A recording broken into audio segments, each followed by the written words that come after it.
All right, Psalm 58. So in Psalm 58, again, this is another Psalm of David. Don't worry, we're going to be wrapping up here pretty soon, but there's so much good stuff here. It deserves to be talked about. It needs to be said, especially in an hour such as this. So I want to make sure I cover some of this for you. Psalm 58. I pulled up the notes as well on my screen. And again, if you want, this is what they look like. Dun, dun, dun. That's Psalm 2. Scrolling down. These are all attached separately on the app and on the website, so you can easily access them, Psalm 58. So you can follow right along with me. But David warns against the deception of demonically influenced leaders.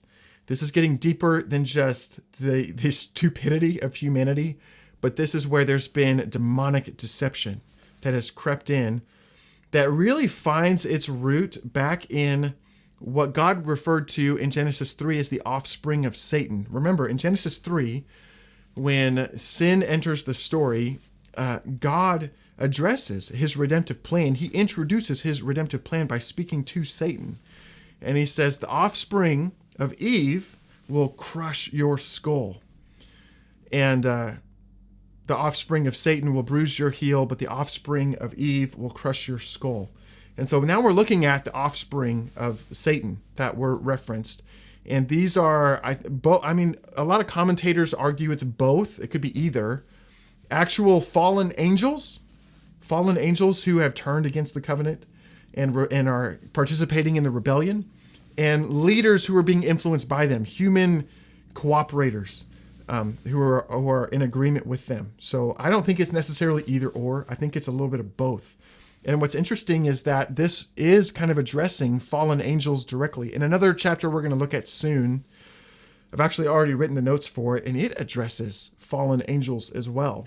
It's interesting just to look at some of the spiritual, behind the scenes, unseen type of heavens reality. So, whoops, I hadn't quite pulled it all the way up on my screen. 1 second. All right, let's just get into it. Do you indeed decree what is right, you gods? Do you judge the children of men uprightly? Know in your hearts you devise wrongs. Your hands deal out violence on the earth. And part of what David is recognizing is that these fallen angels or demonically influenced leaders are actually, he's warning against deception, that they are, they're trying to give off the appearance that they are doing what is right for humanity, that they are acting in the best interest of Israel or of the nations that they are aligning with, but they're deceiving them. They're boastful and they're putting out just this false impression that what they're doing is in good faith, but it's actually in very terrible, deceptive, bad faith to destroy, to deal out violence on the earth. That's what David is exposing. He says these ungodly leaders, that ungodly confederation of Psalm 2 is going to be deceptive. They're going to claim to do what's right, to be standing for what's right, but in their hearts, they're devising wrong to exploit and deal out violence on the earth. The wicked are estranged from the womb. They go astray from birth, speaking lies.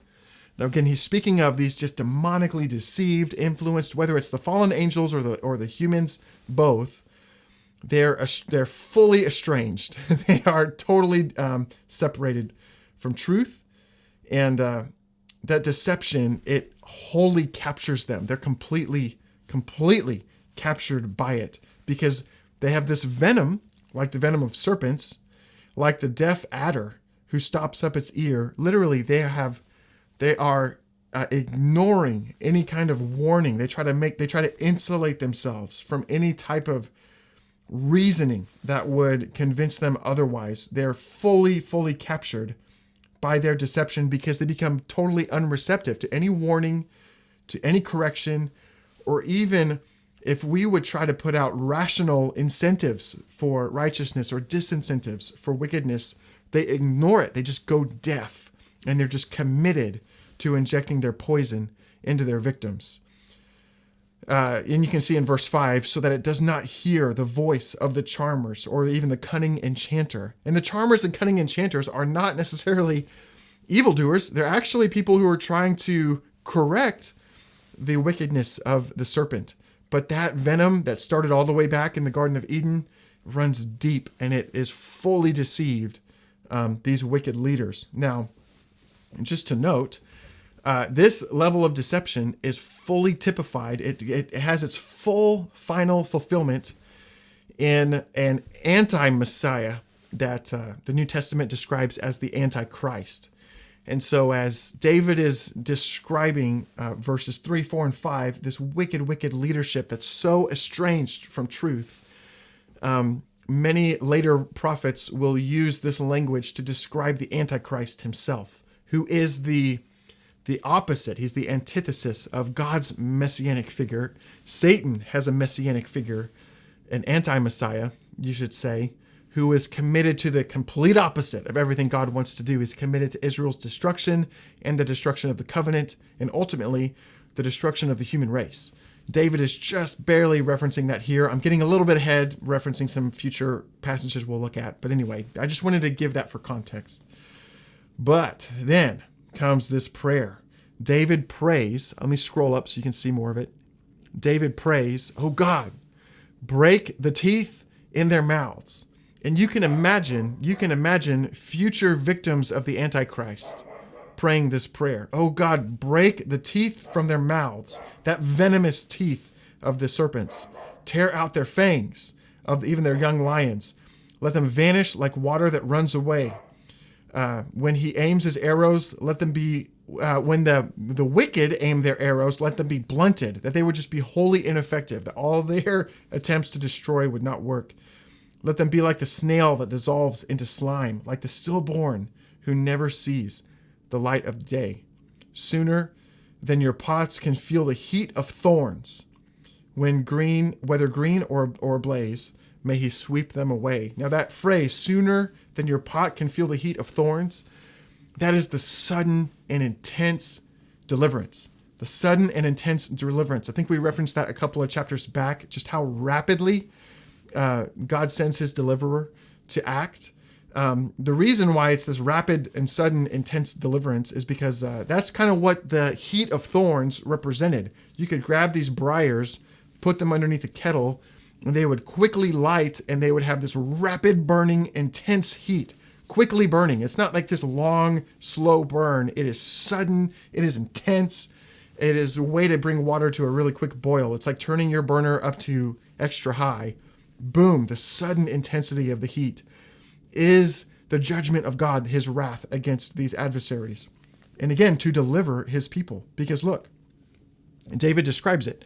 The righteous, those who are in agreement with God's covenant, will rejoice when he sees this vengeance. He will bathe his feet in the blood of the wicked. Now that's kind of brutal, but you've also got to understand that brutality has gone both ways. Israel's adversaries have sought to completely destroy, wipe from the planet, and exterminate anybody who stands for the covenant of God, Israel and Gentiles alike who would stand for the covenant. And here God is dealing in vengeance to remove that wickedness from the earth, to remove every consequence of sin from the planet. And that is a battle where there is death, but it ends in the death of the wicked and the eternal establishing of God's covenant. And the righteous will rejoice because they're being delivered from that oppression and from just the complete wickedness and deception of what these wicked leaders are doing. Mankind will say, "Surely there is a reward for the righteous. Surely there is a God who judges the earth." Now again, that is the renown of the gospel is going out across the nations. Even though there is a deliverance that actually takes place in the Middle East, it is concentrated on a particular region of the earth. The rest of the earth will look on and say, "Surely there is a reward for those who stand for God's covenant. Surely there is a God who judges on the earth. Surely there is a king in Zion," basically going back to Psalm 2. It's awesome. It ends in a remarkable moment. And again, in the Psalm 45 wedding, the Psalm 45 victory, which we looked at the first. Okay, good. Psalm 58.